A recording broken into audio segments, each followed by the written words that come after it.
Salam sejahtera, selamat beraktivitas. Biarlah hari ini jauh lebih baik daripada hari-hari sebelumnya. Berkat Tuhan selalu melimpah di tengah kita masing-masing. Kita membaca firman Tuhan dari 1 Yohanes pasal yang ketiga ayat 8 sampai kepada pasal yang keempat. Barang siapa yang tetap berbuat dosa berasal dari iblis, sebab iblis berbuat dosa dari mulanya. Untuk inilah anak Allah menyatakan dirinya, yaitu supaya ia membinasakan perbuatan-perbuatan iblis itu. Setiap orang yang lahir dari Allah tidak berbuat dosa lagi, sebab benih ilahi tetap ada di dalam dia, dan ia tidak dapat berbuat dosa karena ia lahir dari Allah.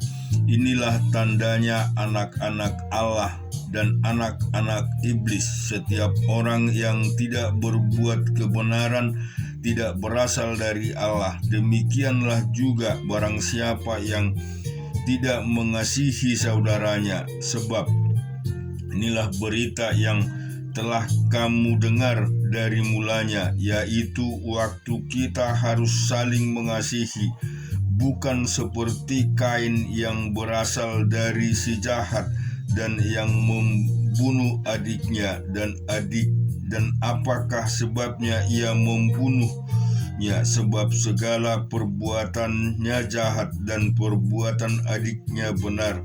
Janganlah kamu heran, saudara-saudara, apabila dunia membenci kamu. Kita tahu bahwa kita sudah berpindah dari dalam maut ke dalam hidup, yaitu karena kita mengasihi saudara kita. Barang siapa tidak mengasihi, ia tetap di dalam maut. Setiap orang yang membenci saudaranya adalah seorang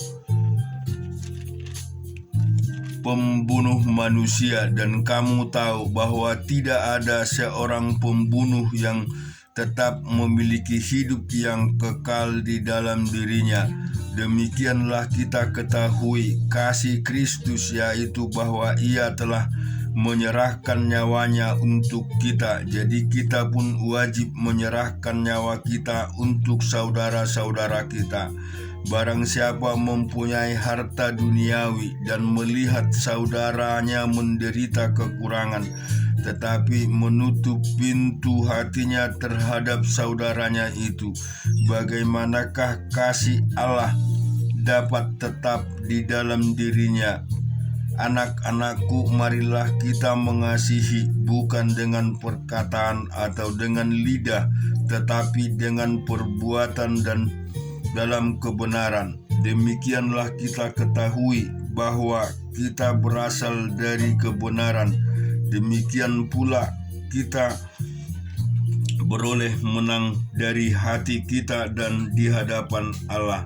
Sebab jika kita dituduh olehnya, apakah Allah adalah lebih besar daripada hati kita, serta mengetahui segala sesuatu?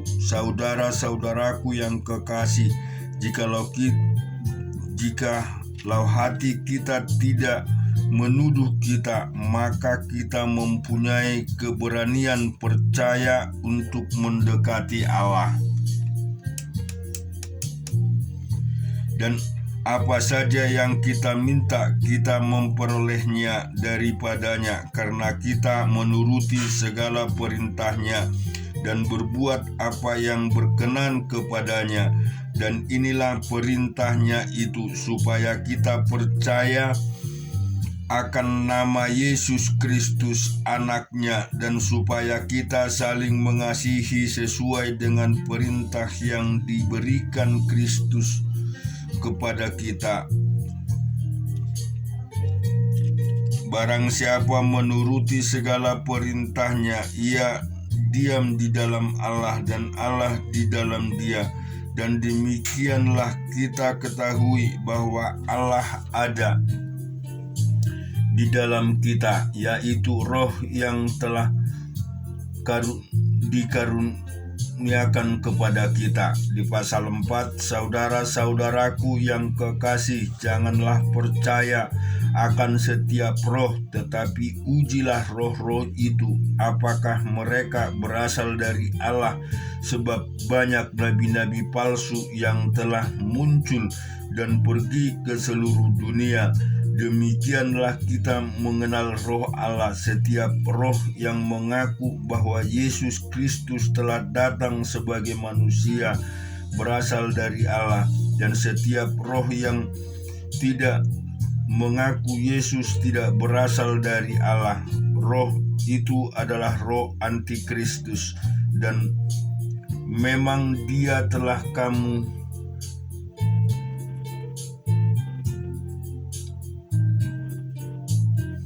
dengar bahwa ia akan datang, dan sekarang ini ia sudah ada di dalam dunia.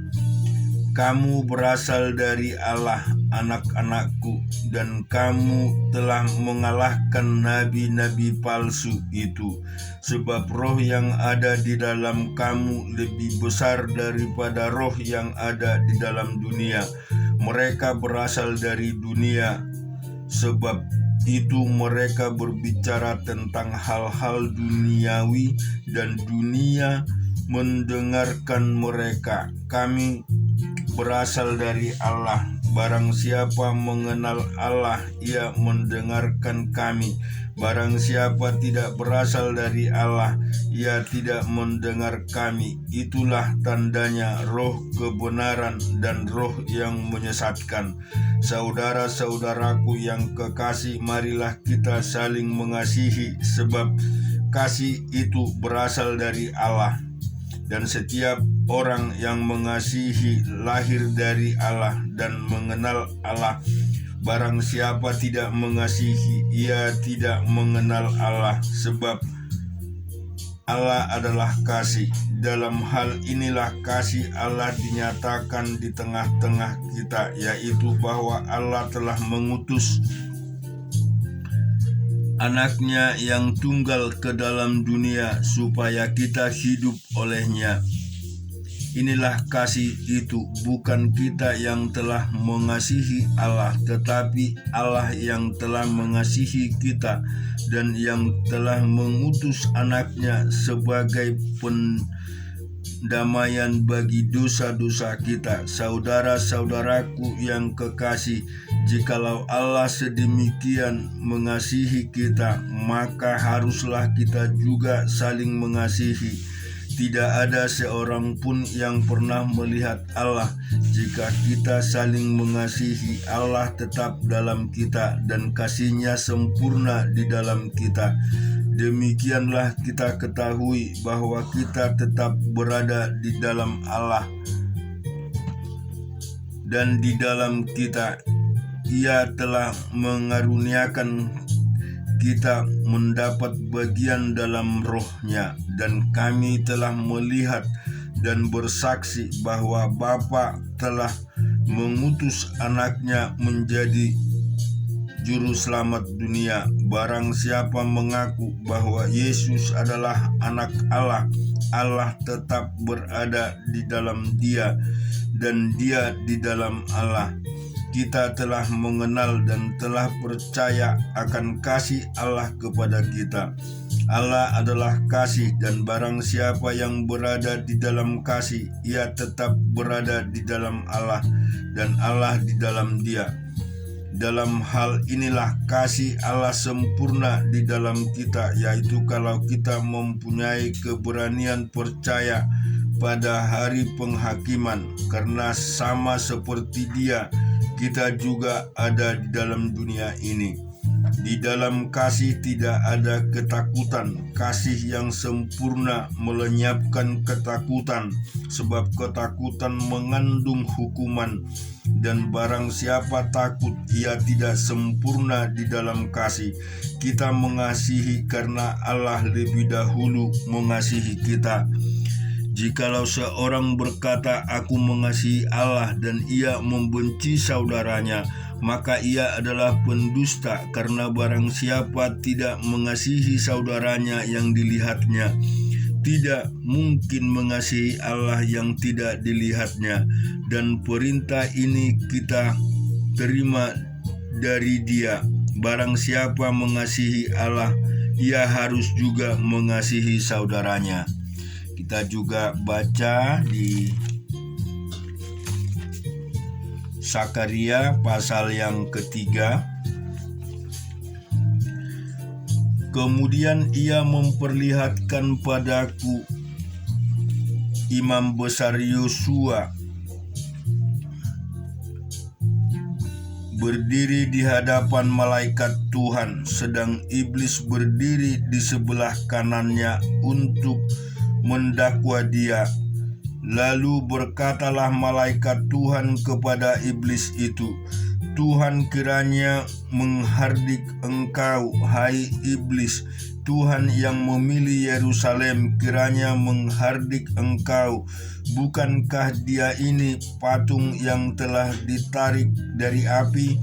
Adapun Yosua mengenakan pakaian yang kotor waktu dia berdiri di hadapan malaikat itu, yang memberikan perintah kepada orang-orang yang melayaninya, "Tinggalkanlah pakaian yang kotor itu daripadanya." Dan kepada Yosua ia berkata, "Lihat, dengan ini aku telah menjauhkan kesalahanmu, dan padamu aku akan mengenakan kepadamu pakaian pesta." Kemudian ia berkata, "Taruhlah serban tahir pada kepalanya." Maka mereka menaruh serban tahir pada kepalanya dan mengenakan pakaian kepadanya.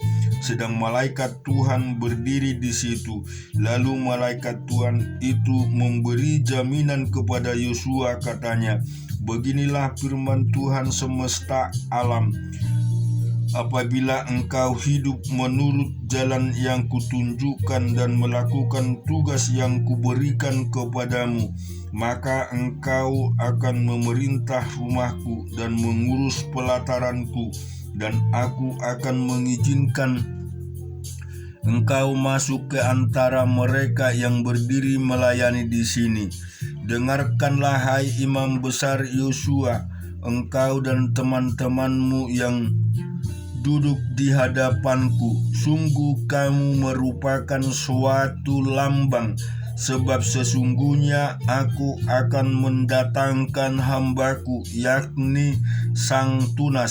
Sebab sesungguhnya permata yang telah kuserahkan kepada Yosua, satu permata yang bermata 7, sesungguhnya aku akan mengukirkan ukiran di atasnya. Demikianlah firman Tuhan semesta alam, dan aku akan menghapuskan kesalahan negeri ini dalam 1 hari saja.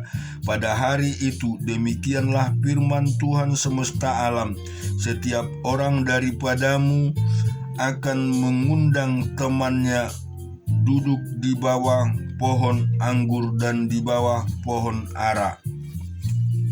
Kita juga baca di dalam Hosea pasal yang ke-12. Dengan kebohongan aku telah dikepung oleh Efraim, dengan tipu oleh kaum Israel, sedang Yehuda menghilang dari dekat Allah dan dekat Yang Maha Kudus yang setia. Efraim menjaga angin dan mengejar angin timur sehari suntuk, memperbanyak dusta dan pemusnahan. Mereka mengadakan perjanjian dengan Asyur dan membawa minyak kepada Mesir. Tuhan mempunyai perbantahan dengan Yehuda. Ia akan menghukum Yakub sesuai dengan tingkah lakunya, dan akan memberi balasan kepadanya sesuai dengan perbuatan-perbuatannya. Di dalam kandungan ia menipu saudaranya, dan dalam kegagalannya ia bergumul dengan Allah. Ia bergumul dengan malaikat dan menang. Dia menangis dan memohon belas kasihan kepadanya. Di Betel ia bertemu dengan dia, dan di sanalah dia berfirman kepadanya, yakni Tuhan alam, Allah semesta alam, Tuhan namanya, engkau ini harus berbalik kepada Allahmu. Peliharalah kasih setia dan hukum, dan nantikanlah Allahmu senantiasa. Sama seperti Kanaan dengan neraca palsu di tangannya dan suka memeras. Berkatalah Efraim, bukankah aku telah menjadi kaya, telah mendapat harta benda bagiku, tetapi segala hasil jerih payahku tidak mendatangkan kesalahan yang merupakan dosa bagiku. Tetapi aku adalah Tuhan Allahmu sejak di tanah Mesir. Aku masih mau membuat engkau diam kembali di kemah-kemah seperti di hari-hari pertemuan raya. Aku berbicara kepada para nabi dan banyak kali memberi penglihatan dan memberi perumpamaan dengan perantaraan para nabi. Bila di Gilead ada kejahatan, maka mereka menjadi kesia-siaan belaka. Di Gilgal mereka mempersembahkan lembu-lembu jantan, maka mesbah-mesbah mereka juga menjadi seperti timbunan batu di alur-alur ladang. Yakub melarikan diri ke tanah Aram, dan Israel memperhambakan diri untuk mendapat istrinya. Untuk mendapat istri ia menjadi gembala. Israel dituntun oleh Tuhan keluar dari Mesir dengan perantaraan seorang nabinya. Ia dijaga oleh seorang nabi. Efraim telah menimbulkan sakit hatinya secara pahit, maka Tuhannya akan membiarkan hutang darahnya menimpa dia dan akan membalas celaka padanya. Kita juga akan baca di dalam 1 Tawarik pasal 4 sampai 20.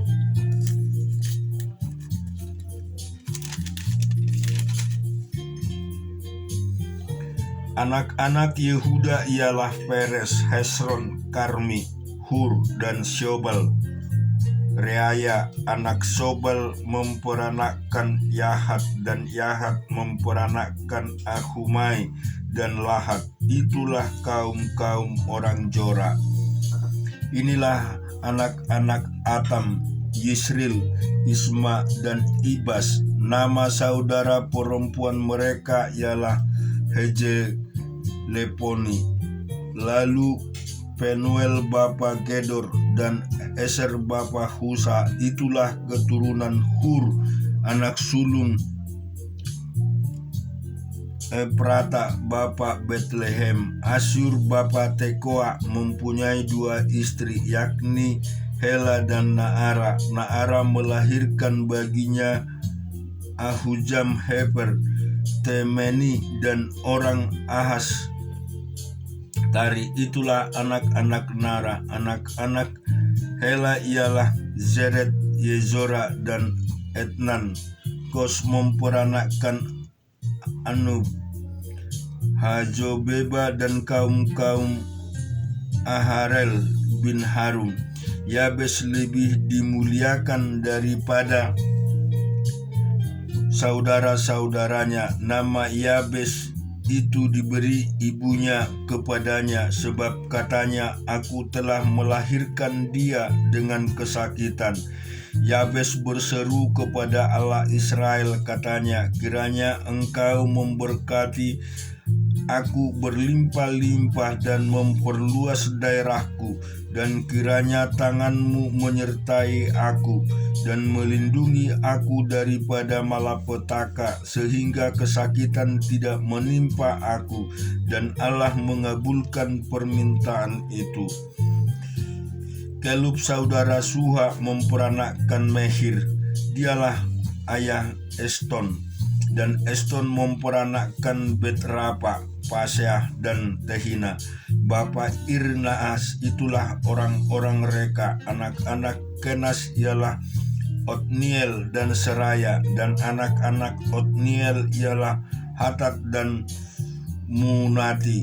Dan Meonati memperanakkan Opra, Seraya memperanakkan Yohab, bapa lebah tukang-tukang, karena mereka adalah tukang-tukang. Anak-anak Kaleb bin Yefune ialah Iru, Ela dan Naam, dan keturunan Ela ialah Kenas. Anak-anak Yahalelel ialah Zipa, Teriaka dan Asarel. Anak-anak Esra ialah Yeter, Meret, Eber dan Yaslon. Itulah anak-anak Bisa putri Firaun yang telah dikawini Meret. Perempuan ini melahirkan Miriam, Samai dan Yihba, bapa Estemoa. Istri Meret perempuan Yehuda itu melahirkan Yeret, bapa Gedor, dan Heber, bapa Suko, dan Yekutiel, bapa Janoah. Anak-anak istri Hodia, saudara perempuan Naham, ialah Ahu Kehila. Anak Germi ialah itu, dan Estemoa orang Maka itu. Anak-anak Simon ialah Anon, Rina, Ben Hanan dan Tilon. Anak-anak Yesei ialah Johet dan Ben Johet. Amin. Tuhan memberkati kita semua.